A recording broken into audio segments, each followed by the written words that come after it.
eh? Yep. Okay, so really this is just all about understanding how we're manipulating our hips over one foot or the other, okay? So just to kind of reiterate the actual positions of your hips. So when both of my hip bones are level and both of my hip bones are pointing straight forward, that's neutral. Okay, so there's two ways of hitting neutral. This is level neutral. I can have my one hip below neutral and the other hip above neutral and center. And then that hip above neutral, the opposite hip below neutral, okay? But this right hip really didn't hit below neutral, it's still at neutral. So it's always the leg that doesn't have any weight that gets to really drop below, level, or above. Does that make sense? Yeah? Then, that's just the level of the hips. Then the twisting of the hips. There's no twist in my spine, I'm just level. I can take that hip behind neutral. I can take that hip in front of neutral. Yeah? The manipulation of any of those positions has to do with my movement from foot to foot in figure 8. So as I do this cha-cha step, you see me go. Here's, let me just do the chasse. So my first step of the chasse, my standing leg is my right leg. So this whole side is working to push me there. See what I did? When I land on that new standing leg, I can't let the hip just drop on it. Because technically I still have this side here pushing me to the leg. And then I tell it, do I want it to be here? Which is really, I want it to be neutral. Now in cha-cha, when we land on that step, most steps, I land with a slight rotation. That's because I should have done a figure 8 or some sort of a mini figure 8, okay?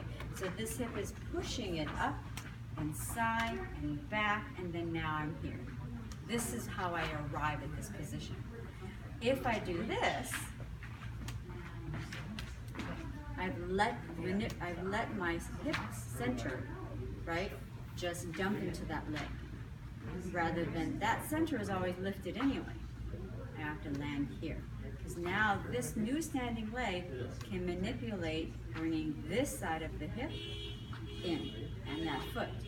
This side manipulates that side. This side manipulates that foot. Yeah?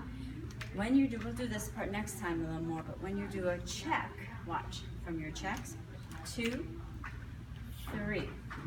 At the end of that rock, this right hip is already open. I don't need to do anything else except for move my body and land the foot. That's how I arrive in this position from a rock. It feels weird, I know, because I don't get to do any figure 8 or anything. And that's the nature of going from front to back to side. So it doesn't feel like I do anything. And I think what's happening to you is sometimes you get here and you go like this. And now you've done the wrong side. Now you're dumped down.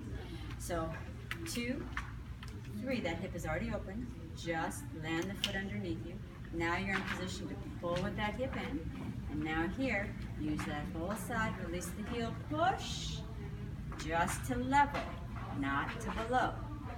Now use the left hip to bring you into the back rock, 2, and open the hip, 2, 3.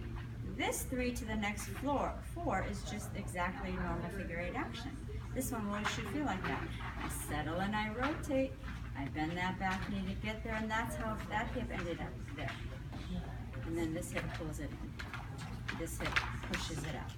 This hip pulls it into the chin.